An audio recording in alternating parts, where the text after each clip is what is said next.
Welcome to your September full moon reading, where we talk about what to expect for the full moon in September.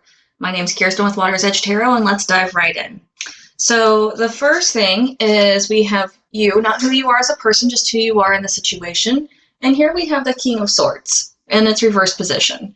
King of Swords in its reverse position is someone who is being very defensive, very agitated, aggravated, and is not thinking logically. It's very impulsive.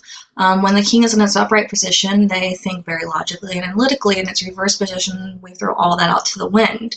With that being said, that doesn't mean that, right now you are acting like irrationally. I mean, maybe you are, but it's more along the lines of like your thoughts and your mind and your communications are very irrational, very jumbled, very impulsive, and you're not giving yourself the chance to come with a clear clarity, which, surprise, I feel like the full moon does to that to all of us. The next card is the issue, and here we have the Six of Swords.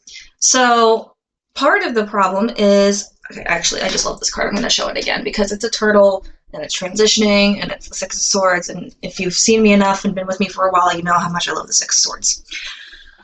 So the issue is that right now you are going through a mental transition. You are going through a transition with the air element. You are allowing your brain to say, you know what, I'm going to do better than what I'm currently doing. And you're putting yourself in a place, in a space where you're trying to learn, where you're trying to acclimate, where you're, working on seeing things differently, viewing things differently, or you already have a different view and you're trying to figure out how to apply it. This can also be a physical transition as well. But whenever I see the Six of Swords surrounded by swords, and literally this is a 6-card spread and 4 of the 6 cards are swords. So I know right now we're really dealing with, mental transition, which also leads with emotional transition, because if you know me, I like to point out that the Six of Swords is the only card in the tarot deck amongst all decks that always has the 2 elements of water and air.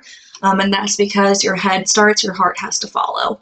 So this is telling me that the reason why we're so in our headspace is because right now we are working to change things. And that's a beautiful thing to see, but the full moon likes to show us what we need to release and let go, which leads me to my next card, is how we're dealing with it. Because right now we're kind of paralyzed in our brain. We are just stuck. We're not wanting to see outside of our circumstances. We are literally creating our own limitations. So right now we're not handling this well. And the full moon is going to literally help us see what these self-made limitations are. It's going to eliminate them, and it's going to make them to the point where we have to work even a little harder, unfortunately, to release these limitations. Now, here is a funny thing to think about. When I say it's a hard thing to do, it's really not hard to do. It's very simple to release your limitations, but we make it hard on ourselves because our limitations are things that keep us safe. Our ego likes limitations, and so it's hard in the sense of once you do it, it's done. It's done, but just getting yourself to actually want to do the letting go, wanting to release that can be very hard because as soon as you drop it, it's gone. And the hard part is just prying your hands open to drop the thing. And then once it's done, you feel way lighter, you feel better. What is being eliminated? We have the 4 of Cups here. So what's kind of interesting right now is I was talking about how 4 of the 6 cards are about the element of air. Well, this card is about daydreaming, which, as far as your heart's considered, is as airy as you can get. Because when we have the 4 of Cups, we're not looking at these 3 cups down here. We're looking at this cup up here. Why are we looking at that cup up there? Because we're tired of the mundane. We're not satisfied with our normal life. We want to envision and daydream about something that's out there. So again, we're really just focusing on the there, and we're not in the present. We're not in the now. And the full moon's going to make that happen. How we can surrender and let go. The Queen of Swords in its reverse position.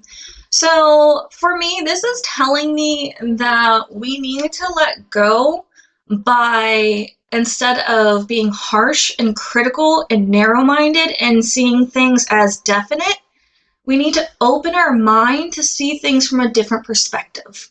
When we have the Queen of Swords in her upright position, she's all about understanding that there's multiple sides of the story, that there's multiple options, and she's very efficient. When she's in her reverse position, she's not. She's impulsive, she's critical, she's cruel. She is someone who just wants to see things done and doesn't care what rationale, what line, and what type of, damage pretty much has to be made to make this done. So when I say how to surrender or how to let go, it's literally, we just turn this Queen of Swords in its upright position.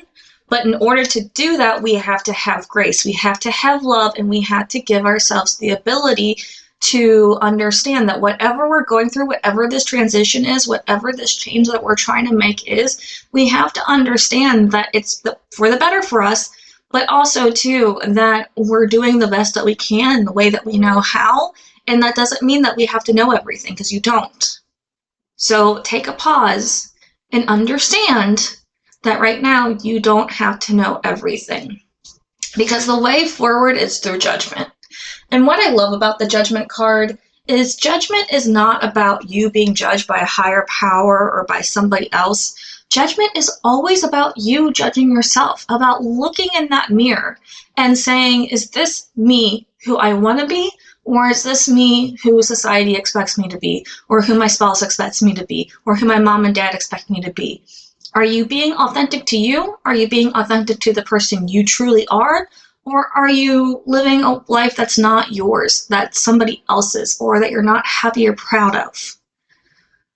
So yeah, full moon, it's going to be a full moon. It's going to be one of those things where you're going to be looking at things, you're going to be questioning things, and I feel like this is going to be a highly charged full moon in the sense of, our minds are going to be rampant, and when our minds are rampant, our emotions are not far behind. So let's pull a full story, even though it's kind of already there. We are starting ourselves in the place of narrow-mindedness, impulsiveness, wanting to get things done because we're in a transition.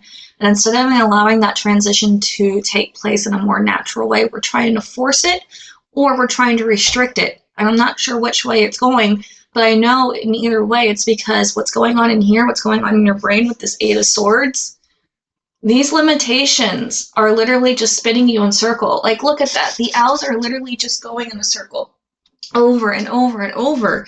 And why are they just creating that circle? Why are they just going in that circle? Well, because that's what your mind's doing. So if you want to put yourself in a place where you're going to be able to get through this full moon without having, too much damage happen in your external world, I strongly suggest you sitting down and either meditating or journaling or doing something so that way you can get to the center of your heart space so you can feel this. Because yeah, you have this pipe dream, you have this thing that you want, you have this guiding star, and there's nothing wrong with that. But these 3 cups still need to be paid attention to, because those 3 cups are what going to lead you, what are going to get you there. But right now you need to work with what you have. And you need to allow yourself to have patience, and you need to allow yourself to have grace. Because when I see a lot of swords in a reading, I know that we are so in our mind that we're not feeling into our body, we're not grounding ourselves. We're not giving us the ability to sit quietly and listen to our heart space, which is your intuition, which is your higher self, your body, whichever you want to call it, but it's all the same. You need to ground yourself, and you need to give yourself that space. I know there's a lot going on right now in the external world. I mean, if you live in America, we have the elections. There's also the planetary stuff's going kind of chaotic right now. So grounding is really going to be the best thing to help you, and understand that whatever is being shown, whatever triggers happen, whatever arguments or whatever it is that's happening, pay attention and ask yourself what you can gain from this in a sense of what can you learn? How can you use this to better yourself? I'm not saying to manipulate. We're not going there. We're just saying right now there's going to be a lot of things that are going to be shown to us that we might not really like. So instead of trying to shy away from it and back away from it and, just keep ourselves in a constant state of distraction, let's ground ourselves and see if we can't find clarity and use this full moon to help bring harmony in a way. Instead of just being completely unraveled, we can, unravel, create to re-ravel. That's your reading for, the full moon. If you want a private reading, there is a link in the description below. I thank you for let me read for you, and I will see you again. Bye-bye.